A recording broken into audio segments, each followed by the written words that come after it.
আমাদের নেতা বিএনপির ভারপ্রাপ্ত চেয়ারম্যান জনাব তারেক রহমান সাহেব একটা গণতান্ত্রিক রাষ্ট্র করতে চাই, পরিচালনা করতে চাই। গণতান্ত্রিক রাষ্ট্র দিয়েছিলেন বিএনপির প্রতিষ্ঠাতা শহীদ রাষ্ট্রপতি জিয়াউর রহমান সাহেব। এই যে ঢাকা শহরের সৌন্দর্য, এই ঢাকা শহরের সৌন্দর্যটা ব্যানার ফেস্টুনে ঢেকে যায়। আমাদের প্রিয় নেতা বাংলাদেশে আসার সময় আমিও এখানে নির্বাচন করতে চেয়েছি মাগুরার 2-এ। তো বিএনপির ভারপ্রাপ্ত চেয়ারম্যান জনাব তারেক রহমান সাহেব সহ বিএনপির সকল নীতি নির্ধারণের ফর্ম এটা সিদ্ধান্ত নিয়েছে আরেকজন প্রার্থীকে, বাবু নিতাই রায়চৌধুরীকে মনোনয়ন দিয়েছে।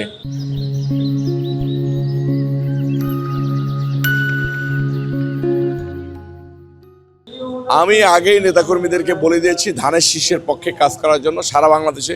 যেমন আমি ঢাকা মহানগর দক্ষিণে কাজ করতেছি, 1 থেকে 10 পর্যন্ত, 4 থেকে 10 পর্যন্ত ঢাকা শহরের ঢাকা মহানগর দক্ষিণে আসনগুলো রয়েছে। সেসব আসনে আমি ধানের শীষের পক্ষে কাজ করতেছি। আমার এলাকার মানুষকে আমি ধানের শীষের পক্ষে কাজ করতে বলেছি।